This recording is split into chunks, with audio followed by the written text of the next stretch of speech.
ప్రభునందు ప్రియమైనటువంటి సంఘ విశ్వాసులకి దేవుని వాక్యాలు మనకి ఆత్మపరంగా బలమైన మాటలు మనకు దొరుకుతున్నాయి. ఏమంటున్నాడంటే ప్రవక్త యెషయా 55వ అధ్యాయంలో 6వ వచనం మాట్లాడుతున్నాడు. ప్రభు బిడ్డలకి దొరికే కాలము, అందుబాటులో కాలం అంటున్నాడు. యెషయా గ్రంథం 55 అధ్యాయంలో 6-7 వచనాలు. ప్రభు దొరికినప్పుడే ఆయనను సమీపింపుడు, ఆయన చేరువలో ఉన్నప్పుడే ఆయనకు ప్రార్థన చేయుడి. దుర్మార్గులు తమ మార్గములు విడనాడుదురుగాక, తమ ఆలోచనలు మార్చుకుందురుగాక. వారు ప్రభు వద్దకు మరలి వచ్చినచో ఆయన వారి మీద దయచూపు. Praise lord. ఏంటమ్మ కాలం? దొరుకు కాలం అంటే ఏ కాలం? దొరుకు కాలంలో దేవుడు మనకి సమీపంగా ఉన్నాడని, ఆయనను పొందటానికి ఆదిమ తొలినాటి కాలం కూడా విశ్వాసులు, పాత నిబంధన గ్రంథముల భక్తులు, అబ్రహాం, యోబు, దావీదు, వీళ్ళందరూ కూడా దేవుని కొరకు ప్రయాసపడినటువంటి కాలాలు ఎన్నో ఉన్నాయి. మనకు ఎప్పుడు కూడా దేవుడు మనకు అందుబాటులో ఉంటున్నాడు, మనకు దొరుకుతున్నాడు. దొరుకుని కాలంలోనే ఏం చేయాలి? మనుషులు తమ దుర్మార్గులు తమ మార్గములను విడనాడుదురుగాక, తమ ఆలోచనని చూసారా మార్చుకోవాలంట. తమ ఆలోచనలు మార్చుకోవాలి. దుర్మార్గులు తమ దుర్మార్గత నుండి మార్చుకోవాలంట. చూసారా ఎంత బలమైన మాట అని. అందుకని తొలినాటి క్రైస్తవ జీవితంలో ఆధ్యాత్మిక కార్యక్రమాలకి బలం చేకూర్చడానికి అనేక రీతిగా మరి ఇక్కడ ఆదిమ తొలినాటి సంఘంలో యేసుక్రీస్తు చనిపోయి తిరిగి లేచిన తర్వాత అనేక మంది భక్తులు ఆయన చరిత్రని అధ్యయనం చేసుకుంటూ వచ్చారు. అలాగే తొలినాటి క్రైస్తవ సంఘానికి బలమైన సాధనం ఏంటంటే సిలువే. ఏంటది? సిలువే. చూడు, అపోస్తలుల చర్యల గ్రంథం 2వ అధ్యాయం 36వ వచనంలో బలమైన మాట తెలియపరుస్తున్నాడు. 2:36 మీరు సిలువపై చంపిన యేసుని దేవుడు ప్రభు గారు క్రీస్తు గారు నియమించారు కనుక దీనిని ఇశ్రాయేలు జనులందరూ తప్పనిసరిగా అది. కాబట్టి ఇశ్రాయేలు ప్రజలు తప్పనిసరిగా తెలుసుకోవాలి. అప్పుడు ఆలే కాదు, ఇప్పుడున్న క్రైస్తవులు కూడా ఈ శిలువ రహస్యాన్ని, యేసుప్రభు శిలువ మరణాన్ని, ఆ శిలువ ధ్యానాన్ని మనం తప్పనిసరిగా తెలుసుకోవాలంట. ఏం తెలుసుకోవాలి? అది ఎన్నో తెలుసుకుంటున్నాం మన లోకంలో, కానీ అంతకంటే ఎక్కువగా దేవుని గురించి మనం ప్రభు గురించి తెలుసుకోవాలని. అలాగే తొలినాటి క్రైస్తవ జీవితంలో ప్రభు ఆ యొక్క 40 రోజులు ఉపవాసం ప్రార్థన చేసి ఆయన శ్రమను అనుభవించి మరణించి తిరిగి లేచాడు. ఆయన చేసిందే మనం చేయాలి. చూడొక్కసారి మార్కు సువార్త 1వ అధ్యాయం 12వ వచనం. మార్కు 1:12. సుజాత చదువు. మార్కు 1:12. వెంటనే పవిత్రాత్మ ఆయనను ఎడారికి తీసుకుని పోయాను. అచ్చట సైతానుచే శోధింపబడచ్చు 40 దినములు మృగముల మధ్య. అది కాబట్టి ఎన్ని దినాలు? 40 దినాలు మృగాలు, భయం, ఎడారి, అరణ్యం మధ్యలో ప్రభువు ఉన్నాడట. ఎన్నో శ్రమలు. 40 ఉపవాసమే కాదు, అడవి మృగాలు ఉన్నాయి. అలా అక్కడ ఏమున్నాయి? భయంకరమైనటువంటి అరణ్యం, నీరు లేని చోటు, ఆహారం లేని చోటు. అడుగు అపవాది సాతానికి వచ్చి శోధించారు. శోధన చేయించిన తర్వాతే దేవదూతలు వచ్చి ఆయనకి పరిచయం చేశారు. అలాగే తొలినాటి క్రైస్తవ సంఘంలో ఆ ప్రభు శిలువ శ్రమల ధ్యానాన్ని ఆధారం చేసుకుంటూ పోపు గ్రెగోరీ ది గ్రేట్ ఆ కాలంలో యేసు ప్రభు శిలువ శ్రమల ధ్యానాన్ని ప్రత్యేకంగా మనం ధ్యానించాలని మొదట్లో ప్రకటించిన వ్యక్తి అంటే పోప్ గ్రెగోరీ ద గ్రేట్. అప్పటి నుంచి ఇప్పటి వరకు కూడా ఈ 40 రోజుల ప్రాముఖ్యత అనేది తెలుసుకుంటూ వచ్చారు. అలాగే పోపు గారు ప్రకటించారు అప్పుడు. అర్థమైందమ్మా? ఇది చాలా ముఖ్యం. ఈ శిలువ శ్రమలు క్రైస్తవత్వానికి శక్తివంతమైందని మొదట్లో పోపు ప్రకటించారు. తదుపరి కాలంలో మనం చూసినట్లయితే ఇరేనియస్ వేద పండితుడి కాలంలో కూడా ఇది చాలా ముఖ్యమైన కార్యక్రమం అంటూ ఆయన ఆనాటి విశ్వాసాన్ని బలపరిచారు.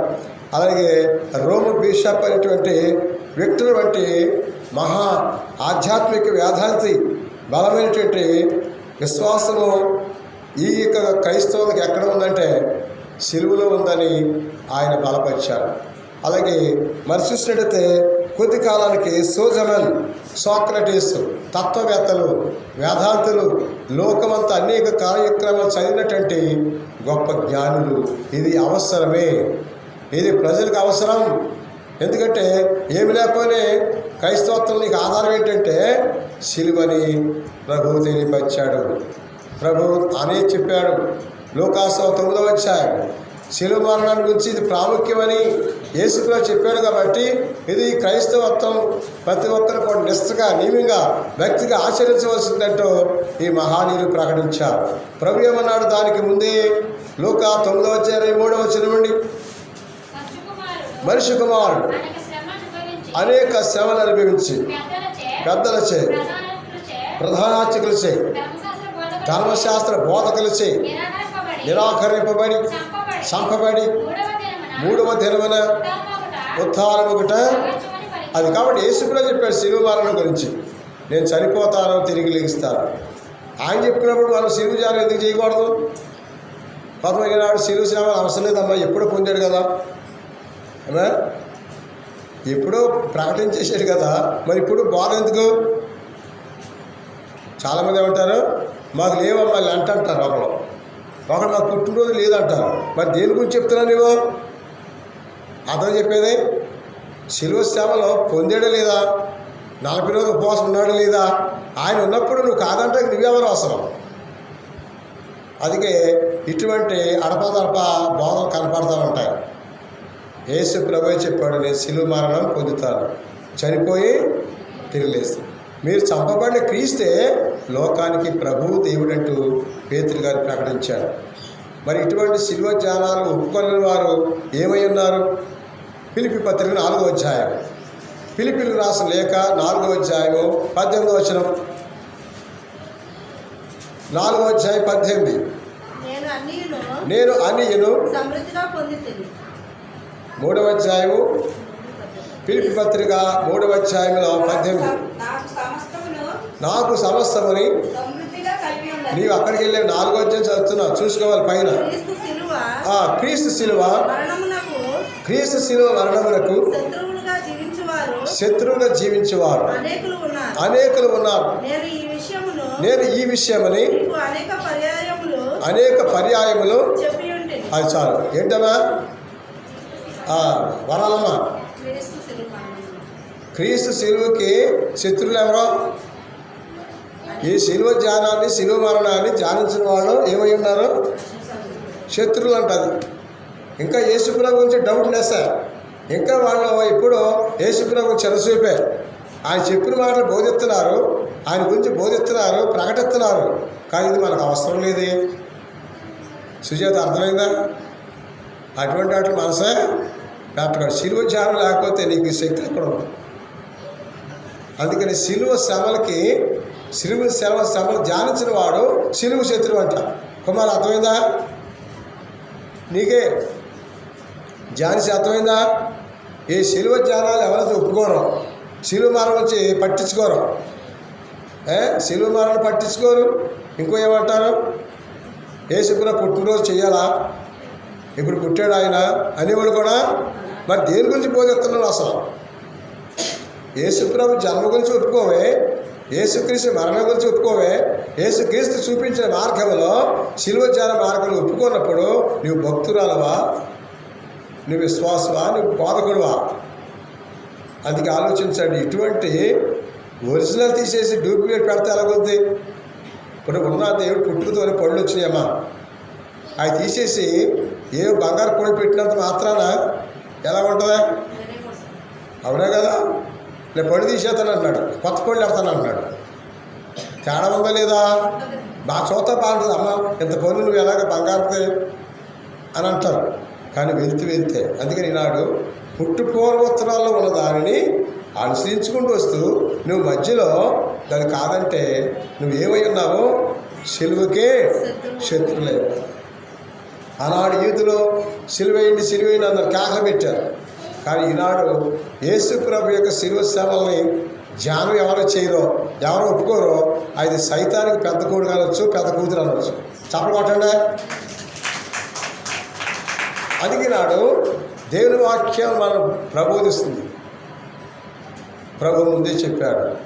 అందుకనే ఈ బుధవారం ముఖ్యమే, యేసు ప్రభు సిలువ సేవలు కూడా ముఖ్యమే, గుడ్ ఫ్రైడే ముఖ్యమే, ఈస్టర్ కూడా ముఖ్యం. అందుకే ఈ గొప్ప దేవుడు ఉపవాస ప్రార్థనతో ముందుకు వెళ్ళి సైతాన్ని, లోకాన్ని, శాపాన్ని, పాపాన్ని, మరణాన్ని జయించి ఆయన తిరిగి లేచాడు. తిరిగి లేచిన రోజునే ఆదివారం నువ్వు ఎందుకు పాటిస్తున్నా? మరి అర్థం చెప్పేది నువ్వేమో ఈ బుధవారం వద్దన్నావు, దాంట్లో ఏముందమ్మా బోడిది అంటాడు ఒకడు. అర్థమైందా? అవునా కదా? చాలామంది అంటారు దాంట్లో అక్కడ అంటారు. యేసుప్రభు కాలం నుండి ఈ కార్యక్రమాలు జరుగుతున్నాయా లేదా? అందుకని విమర్శనాత్మకమైన ఏదో బోధలుంటే మీరు కూడా అలా తయారవుతారు. నీకు దేవుడు సత్య మార్గం చెప్పాడు. ప్రభు నేనే మార్గం, సత్యం, జీవమైన. ఆ మార్గంలో నీకు వెలుగు ఉంది, ఆ మార్గంలో నీకు జీవం ఉంది. అందుకే నాడు ఆధ్యాత్మిక కార్యక్రమం చేసేవాళ్ళు చేసుకోలేవారు. కానీ ఇది కాదు, అది మంచిది కాదంటే నువ్వెవరు వస్తావు? అందుకనే యేసుక్రీస్తుకి శత్రువు ఎవరు? శిలువజానం చేయనోడు శత్రువే. అందుకే దేవుని వాక్యము రోమపత్రిక 5వ అధ్యాయంలో మనం చూస్తాం 10-11 వచనాలు.